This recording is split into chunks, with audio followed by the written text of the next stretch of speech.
आत्म साक्षात्कार का, अध्यात्म का सही मार्ग। चित्त की हमारे पास जो यहां समझने के लिए थोड़ा सा हल्का सा विचार कर लें, क्योंकि ये विषय पूरा हो जाएगा, शॉर्ट में कर लेंगे। शुरू में एक प्रश्न उठा था, किन किन भूमियों का अनुष्ठान किया जाए, वो कौन कौन सी चित्त की भूमियां हैं। सबसे पहले चित्त की भूमि है मूढ़ अवस्था। पहली अवस्था कौन सी है? मूढ़ अवस्था। मूढ़ अवस्था चित्त की सबसे निकृष्ट कोटि की अवस्था कहलाती है। बोलिए कौन सी कहलाती है? यहां पर व्यक्ति में, साधक में नहीं बोलूंगा मैं, अब शब्द बदलना पड़ता है, व्यक्ति में तमस वृत्तियां भरी पड़ी हैं, कलिष्टताओं से यह व्यक्ति भरा पड़ा है, कालुष्य ही कालुष्य भीतर छाया हुआ है। अंदर से कहते हैं ना, ये व्यक्ति अंदर से बड़ा काला है, ऐसा बोलते हैं ना हम समाज में। बस हम यही कहेंगे कि ये व्यक्ति अंदर से, बोल दीजिए, काला है। ऐसे व्यक्ति में दो बुराइयां हमेशा मिलेंगी, अवगुण, पहचान कर लेना उसकी। एक वो आलसी होगा, कुछ नहीं करेगा, और दूसरा वो प्रमादी होगा, या तो आलसी या प्रमादी। प्रमाद अवगुण है, आलस्य से भी बड़ा अवगुण है। क्या? या तो जो काम करना होगा वो बिल्कुल नहीं करेगा, वो जो करना चाहिए, जो काम उसको करना चाहिए, बोलिए, वो उसको नहीं करेगा, और जो नहीं करना है वो करेगा। तो ऐसा व्यक्ति ज्यादा हानिकारक होता है, समाज के लिए भी, परिवार के लिए भी, अपने लिए भी, दूसरों के लिए। ये कौन सी अवस्था है? इस व्यक्ति का कल्याण तभी हो सकता है जब ये, इसको जीवन में कोई अच्छा संग मिल जाए, श्वेत वस्त्रधारी, नीला बैग, उससे भेंट हो जाए।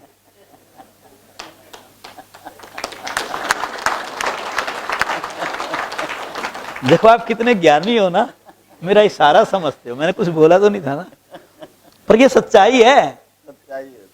मैं मन की बात आपके सामने व्यक्त कर रहा हूं। संगत अगर बदल गई ना, तो रंगत तो बदल जाएगी, उसको कोई रोक नहीं पाएगा बदलेगी ना। कहते हैं जैसा हो संग वैसा हो, तो योग का संग ही उसकी मूढ़ अवस्था को बदल सकता है। ऐसे बहुत लोग आपके केंद्रों में आते होंगे जो प्रमादी और आलसी हैं। आलसी उसी को तो कहते हैं जो सुबह 5 बजे उठ करके केंद्र में ना जा पाए, आलसी हो गया। अब बोलिए। और प्रमादी, एक बार हमने, जब मैं जिला प्रधान हुआ करता था, कार्यक्रम तय कर दिया हमने किसी पार्क में, और वहां सुबह 500 लोगों को आना था, और प्रकाश लाल जी मुख्य अतिथि थे हमारे, और बड़े जोश से हमने कार्यक्रम किया। और वहां 5-4 लोगों की टीम घूमा करती थी, उनको पता लग गया कल सुबह प्रोग्राम है। उन्होंने क्या किया, माली के हाथ में 100 का नोट थमाया और कहा कि रात को पानी लगा देना। ये मैं आप नकली बात, झूठी बात नहीं कह रहा हूं, आप बीती बात बता रहा हूं। और जब सुबह मैं 5 बजे वहां पर सबसे पहले पहुंचाऊंगा और मेरा पांव पानी में पड़ा होगा, आप सोचो क्या गुजरी होगी। और इससे बड़ा कोई धरती पर ईश्वर का कार्य होता है तो आप मुझे समझा के जाओ। जब भी मैं ये उदाहरण देता हूं, मुझे जीवन में जब तक जीऊंगा मुझे वो घटना कभी नहीं भूलूंगा। मैं क्या करूं? समाज में ऐसी वृत्तियां भी हैं, ऐसी वृत्तियां भी हैं। दूसरी अवस्था है चित्त की क्षिप्त अवस्था। कौन सी अवस्था? ये रजस वृत्ति का व्यक्ति है। रजस वृत्ति, भाग दौड़, प्रतियोगिता, स्पर्धा, आगे भागना, दिखावा, लोभ, मोह, पैसा, भाग दौड़, दिन भर बस चलते रहना। ये ऐसा व्यक्ति है जो कि संसारिक कार्यों में, संसारिक आकर्षण में इतना उलझ जाता है कि वो इस सांसारिक दलदल से बाहर निकलने का रास्ता ही भूल जाता है। ऐसे व्यक्ति को जीवन में केवल दुख ही दुख मिलते हैं, सुख कोई नहीं मिलता। समझता है वो मैं सुखी हूं। मान लो उसके पास पैसा आ गया तो वो क्या सोचेगा, मैं सुखी हो गया, कार आ गई, सुखी हो गया, दोनों कर आ गए, सुखी हो गया। पर प्यारे याद रख, ये नौकर और ये रिमोट और ये कार, लिख ले आज नहीं तो कल तू बीपी और डायबिटीज, क्या बोला, तेरे जीवन में आ जाएगी। ये देख लो आज बीपी कितना हो गया, हार्ट पेशेंट कितने हैं आप देख रहे हैं। ये कारण क्या है, हमारी सुख सुविधाएं हमारी। मैं ये नहीं कहता कि क्यों आई, मैं भी इन सुख सुविधाओं को लूटता हूं, लेकिन उसके साथ आप समन्वय तो करना सीखो भाई। आप उन सुखों को लूटो लेकिन 1 घंटा फिर साधना करो, तो यह क्षिप्त अवस्था आपकी विक्षिप्त अवस्था में बदल जाएगी। तो अगली अवस्था कौन सी हुई फिर, विक्षिप्त अवस्था। विक्षिप्त अवस्था कोई ज्यादा अच्छी नहीं होती, वो तो मैंने बोल दिया आपको खुश करने के लिए। विक्षिप्त अवस्था कोई ज्यादा, विक्षिप्त अवस्था कैसी होती है, सत और रज गुण का मिश्रण। बोलिए क्या होता है, सत और रज गुण का मिश्रण। मतलब कभी सही मार्ग पर तो कभी। अच्छा एक उदाहरण दो बड़ा बढ़िया, सारे अनुभव लिए बैठा हूं, केंद्र तो मैंने भी चलाया हुआ है। ऐसे कई आते होंगे, जब मन करेगा बैग उठा के केंद्र पे चले जाते हैं। 10 दिन आए फिर 15 दिन गायब हो गए। तो 10 दिन तो बुद्धि सही मार्ग पर लेके चली उसको, और 15 दिन उसका मार्ग बदल दिया। ये विक्षिप्त अवस्था है। ये क्या है, विक्षिप्त अवस्था है। जब तक वो सतगुण में रहता है तब तक वो अच्छा अनुभव करता है। अगर कोई नया नया केंद्रों पे जुड़ जाए ना, वो आपसे ज्यादा राग गाएगा इसके योग के। योग कुमार मैं तो हद हो गई, बिल्कुल जाता हूं, मेरे यहाँ दर्द रहता था, ये ठीक हो गया, मेरा डाइजेशन ठीक हो गया, नींद बड़ी बड़ी आती है रात को, पाचन मेरा बिल्कुल ठीक हो गया, और फिर गायब हो जाएगा, फिर सारे दर्द लेके। ऐसा प्रैक्टिकली होता है कि नहीं होता है? अब कोई हमारे को कहे, हमें तो कोई फर्क नहीं पड़ता, हमें पता है इसके अंदर से ये कौन सी अवस्था में जी रहा है। और ये अपनी भी टेस्टिंग होती है। इस चर्चा में हमें अपनी भी टेस्टिंग करनी चाहिए कि मैं किस अवस्था में जी रहा हूं। यही साधना है जी। मैंने व्यवहारिक चर्चा है, ये किताबी चर्चा नहीं है। तो विक्षिप्त अवस्था में जब आपके ऊपर सतोगुण प्रधान होता है तो आपको आनंद की अनुभूति होती है, और जब रजोगुण होता है तो आप लोभ मोह के कारण दुखों में फंसते चले जाते हो। एक बार वो अच्छे काम करेगा, परमार्थ के काम करेगा, जैसे उसका सत्वगुण की बजाय रजोवृत्ति में आएगा, फिर स्वार्थ के कार्य करेगा। महीना आया, अच्छा लगा, ग्राहक से रेट भी सही लेना शुरू हो गया, फिर दोबारा से कर दिया काम, गड़बड़ कर दी। तो ये अवस्था को मैं क्या कहूं, इसको मैं ये कह दूं कि जीवन में अच्छी दिशा के लिए एक शुरुआत हो गई। आया तो सही, आते आते धीरे धीरे इसको आदत पड़ जाएगी। तो इसको मैं एक अच्छी शुरुआत कह सकता हूं जीवन में। अगर कोई चित्त की विक्षिप्त अवस्था पे आ गया, लेकिन वो चौखट वाली बात है, पांव पीछे भी खींच सकता है वो, और आगे चला गया तो कल्याण ही कल्याण है, और वापिस आ गया तो एक शब्द बोल रहा हूं, दलदल ही दलदल है। बस ये बात समझ लेना, फैसला उसके हाथ में है। तो विक्षिप्त अवस्था के बाद हमारी जो शुरुआत होती है, चित्त की जो अगली अवस्था है वो है एकाग्र अवस्था। क्या अवस्था? इसमें वो पूरी तरह से सात्विक हो गया। ये नहीं है कि रजस और तमस नहीं है, संस्कार के रूप में फिर भी रहते हैं, कम मात्रा में रहते हैं, वो गुण दबे रहते हैं। जहां अच्छाई ज्यादा होगी बुराई दब जाएगी, जहां अच्छाई ज्यादा होगी वहां बुराई दब जाएगी। इसका उल्टा करके देख लो, जहां बुराई ज्यादा होगी अच्छाई दब जाएगी। ये मत सोचो कि जीत हमेशा अच्छाई की होती है। याद रखा करो ये बात, ये भी एक लेसन है। बुराई की भी जीत होती है, बुरे लोग भी समाज में ही हैं, वो अच्छाई को दबा देते हैं। वो अच्छा, इसलिए हमें क्या करना है, संस्थान इसलिए किस काम पे लगा है? अच्छाई को बढ़ाने पे लगा है। आप देखो संस्थान का कार्य क्या है, एक एक कॉलोनी में, एक एक पार्क में जाके केंद्र खोलता है, और वो क्षिप्त और विक्षिप्त अवस्था वाले लोगों को इकट्ठा करता है, और उनको एकाग्र अवस्था में ले आता है, उनको सात्विक बना लेता है। हम भी तो हो सकता है कभी लेट उठते हो, हम भी तो हो सकता है पहले गरिष्ठ भोजन का सेवन करते हो, तो धीरे धीरे ये आदतें बदलती चली जाती हैं। तो एकाग्र अवस्था में जब सात्विक वृत्तियां इतनी ज्यादा प्रधान हो जाती हैं तो व्यक्ति का मन निष्काम सेवा में लगने लगता है। और मैं एकाग्र अवस्था को क्या मानता हूं, अब एक अगली शब्दों पर ध्यान देना। अध्यात्म ये कोई कामयाबी नहीं है, अभी ये अध्यात्म की पहली सीढ़ी है।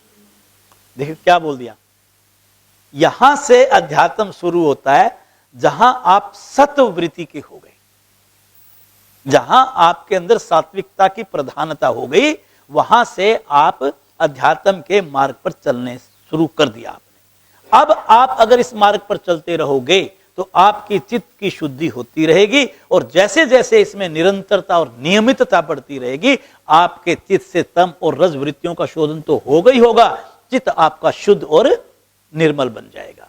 और जैसे चित्त आपका शुद्ध और निर्मल बन जाएगा, आप चित्त की अगली भूमि में, अब ये पड़ाव है, ये पहले मैं कहां था, मूढ़ अवस्था में, फिर कहां आया मैं क्षिप्त अवस्था में, फिर कहां आया मैं विक्षिप्त अवस्था में, फिर कहां आया मैं एकाग्र अवस्था। तो एकाग्र अवस्था से अब आप सीधा चित्त की एक सर्वश्रेष्ठ और सब सर्वोच्च कोटि की अवस्था में पहुंचेंगे, जिसको बोलते हैं निरुद्ध अवस्था।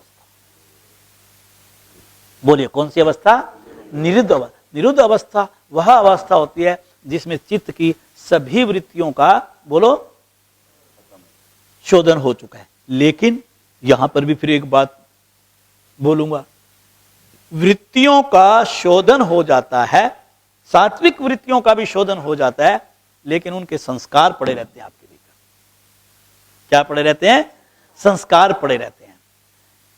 आपको यहां सुख की भी अनुभूति होगी, आपको यहां शांति की भी अनुभूति होगी, आपको यहां आनंद की भी अनुभूति होगी, आप सहज रूप में ध्यान में भी जा सकते हैं, आपकी समाधि भी लगने लगेगी। लेकिन अगर आपने असंप्रज्ञात योग को पाना है, अगर आपने अपने चित्त के को उसके वास्तविक स्वरूप में अवस्थित करना है, तो आपको फिर भी अपने अनुष्ठान को जारी रखते हुए उन संस्कारों को भी खत्म करना होगा। और जिस दिन उन संस्कारों को आप खत्म कर देंगे, उस दिन आपको परमपिता परमात्मा में विलय होते समय नहीं लगेगा। ये बात हमेशा याद रखिए। और वही स्थिति एक शब्द आता है अद्वैतवाद, जो भगवान शंकराचार्य ने जिसकी बात करी। अद्वैतवाद का मतलब होता है मैं और वो एक हैं। बोलिए, मैं और वो हम अलग अलग नहीं है।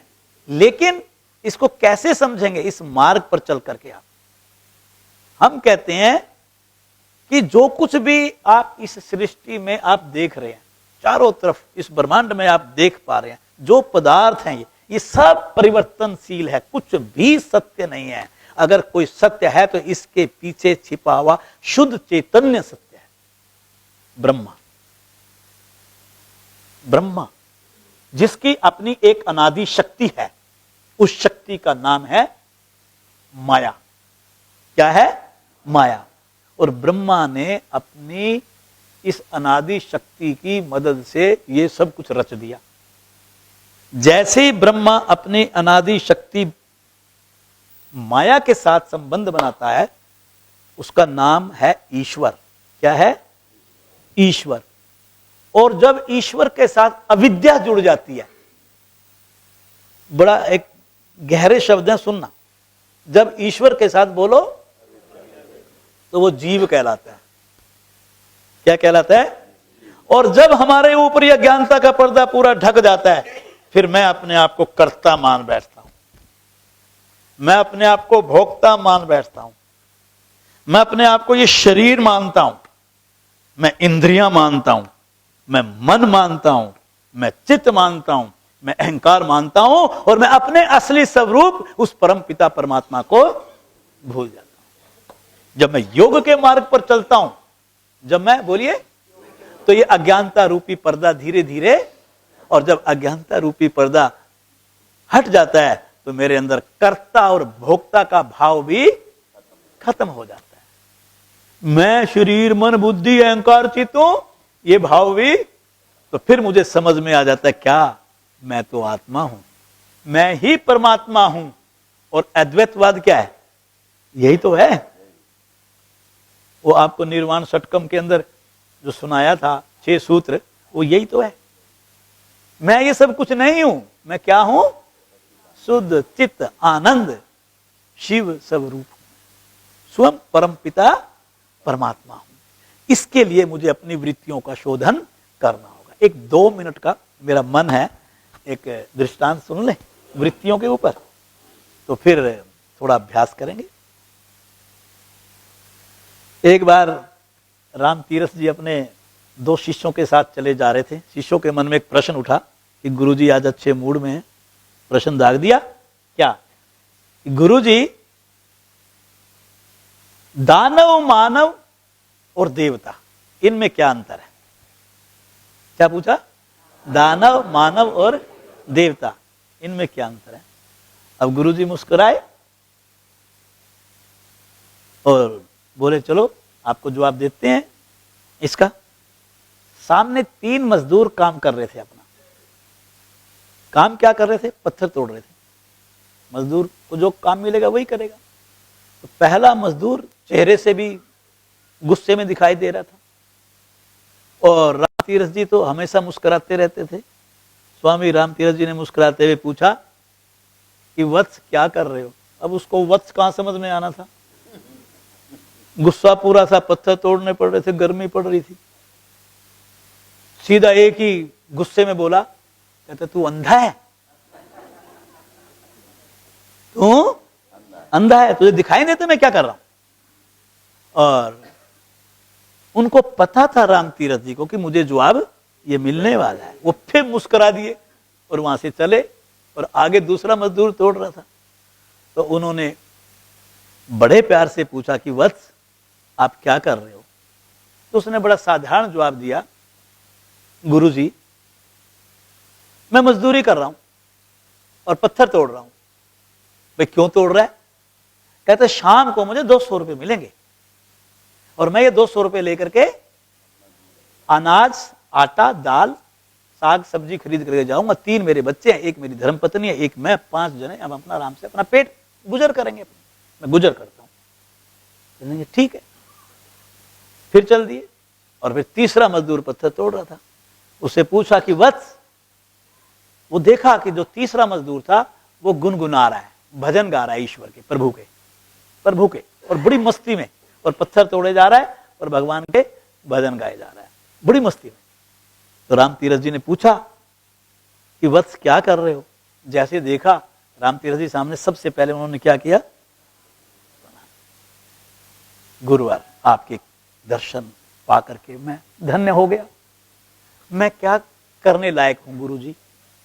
मैं पढ़ा लिखा नहीं हूं, मैं अज्ञानी हूं, मैंने अपने कोई गुण विकसित नहीं किए, लेकिन आप देखो ना मेरे प्रभु ने फिर भी मुझे किस काबिल बना दिया। यहां पर मंदिर बन रहा है। ये क्या बन रहा है? मंदिर। और मेरे भगवान ने मुझे भी इस मंदिर की रचना में भागीदार बना लिया। मेरे प्रभु ने अपने मंदिर की रचना में मुझे भागीदार बना लिया। मेरे हाथों से त्रासे हुए ये एक एक पत्थर मेरे भगवान के इस मंदिर की रचना में लगेंगे। और ये कह करके आप उसकी आंखों में आंसू आ गए। तो उस समय तीरथ ने अपने दोनों शिष्यों की तरफ देखा। शिष्य कहने लगे कि गुरुजी हमें नहीं समझ में आया आप क्या कह रहे हो। तो उस समय गुरुजी बोलते हैं कि वत्स, जो पहला व्यक्ति है वो तमस वृत्ति का है। किसका है? तमस वृत्ति का। वो दानव जीवन जी रहा है। वो क्या कर रहा है? दानव का जीवन जी रहा है। दूसरा जो है अपने स्वार्थ के लिए सिर्फ 200 रुपए के लिए काम कर रहा है, वो रज वृत्ति का व्यक्ति है। वो मानव रूप में है। और जिनके सामने अब आप खड़े हो ना, ये देवता है, ईश्वर रूप है। और ये तीनों ही रूप हमारे अंदर है।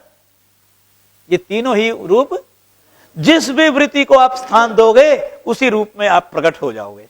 आप दानव वृत्ति को जीवन में प्राथमिकता दे दो तो हम क्या बन जाएंगे? त्रिगुणात्मक एक शब्द है। हम ये सृष्टि बनी इसी से, सतरजतम से। हम भी इन तीनों गुणों से बने हैं। जिस गुण को आप जीवन में प्रधानता दे दोगे वो रूप हमारा प्रकट हो जाएगा। आप दानव वृत्ति की प्रधानता के साथ जियो तो आप दानव जीवन जियोगे। आप स्वार्थी बनकर के आप सिर्फ रजस वृत्ति के साथ जियो तो आप मानव बनोगे। और अगर आप भारतीय योग संस्थान के शिक्षक और अधिकारी बनकर के जियोगे तो फिर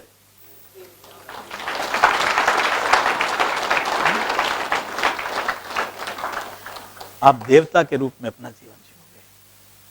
आइए कुछ देर उस प्रभु का नाम लेंगे।